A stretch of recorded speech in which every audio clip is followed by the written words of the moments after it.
중학교 한문교과에서 1단원에서는 한자에 대한 전반적인 소개글이 나옵니다.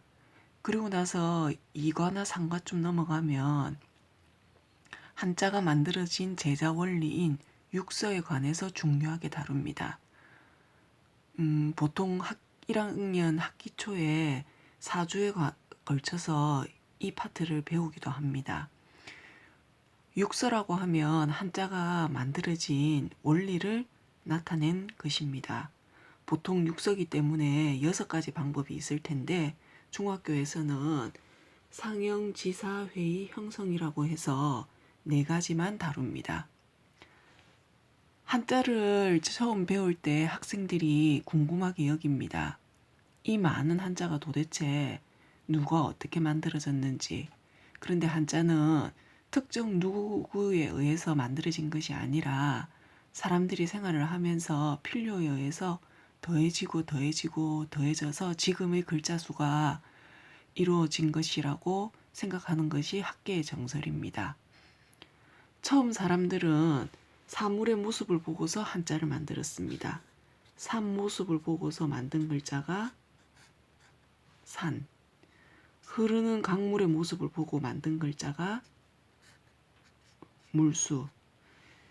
이렇게 사물의 모양을 본뜬 글자를 상형이라고 합니다. 그 다음 구체적인 사물이 없는 대상도 있습니다. 위나 아래, 근본이라든가 이런 한자들요. 그래서 그런 한자들은 기존에 있던 나무모, 나무를 이렇게 표현을 했을 거예요. 그러면 나무의 뿌리 부분을 점으로 강조한 거예요. 그래서 만들어진 글자가 근본본, 뿌리본이라는 글자입니다. 어떠한 중심의 위라고 나타내는 글자가 있습니다. 이것이 오늘날 윗상자가 이렇게 되었습니다. 점이나 선이라는 표현이 들어가면 지사자를 나타낸 것입니다. 직접적으로 사물의 모습을 본뜨거나 점이나 선으로 나타낸 글자들은 보통 단독의 형태를 가지고 있습니다. 그런데 한자는 글자 하나하나가 모두 하나의 뜻을 가지고 있는 뜻글자이기 때문에 엄청 많은 글자를 만들어야 했습니다. 당연히 불편했겠죠. 그래서 생각했던 것이 결합의 원리입니다. 기존에 있던 글자를 결합을 해서 한자를 표현하는 겁니다. 우리가 보통 글자들을 보면 좌우로 결합이 되어 있거나 위아래로 결합이 되어 있는 글자가 대부분입니다.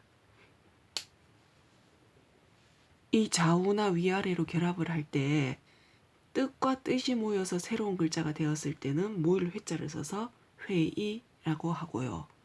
하나는 뜻, 하나는 소리를 나타낼 때 형성이라고 합니다.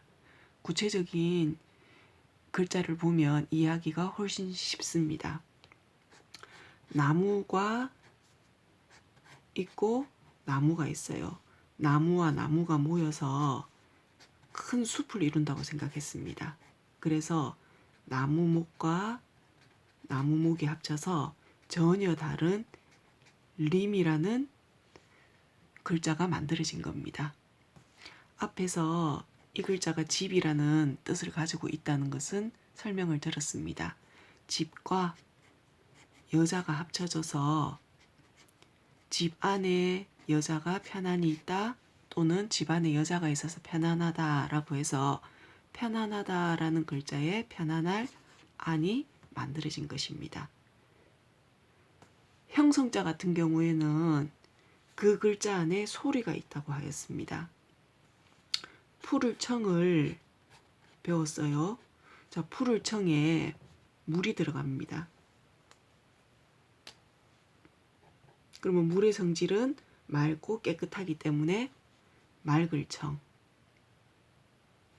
마디촌을 배웠습니다. 마디촌 앞에 나무목이 들어가면 마디촌자 때문에 촌이 되면서 나무 있는 주변에 마을을 이룬 데서 마을촌. 예꽃자라는 글자가 있습니다. 예꽃자 위에 풀초가 들어갔습니다. 오래된 풀을 뜻해서 쓰다, 괴롭다라는 뜻에서 쓸고, 주인주, 임금주라는 글자가 있습니다. 주인주자에 사람인이 들어가서 사람이 주인으로서 산다 해서 살주. 이렇게 소리를 나타내는 글자가 그 글자 안에 들어 있습니다. 청, 촌,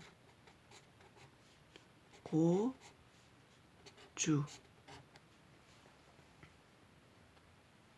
그래서 결합 글자에서 회의와 형성을 구분하는 방법은 그 글자 안에 소리가 있느냐, 이것을 보면 됩니다. 그래서 학교 지필고사에서는 회의와 형성을 구분하는 방법, 상형지사 회의 형성 각 용어의 정의, 그리고 나누었을 때 어떤 것이 소리를 나타내고 어떤 것이 뜻을 나타내는 것인지, 회의 글자는 뜻과 뜻이 합쳐졌기 때문에 회의와 형성이 결합 원리가 다르다는 것은 구분하실 수 있겠죠. 이상 육서에 관한 설명이었습니다.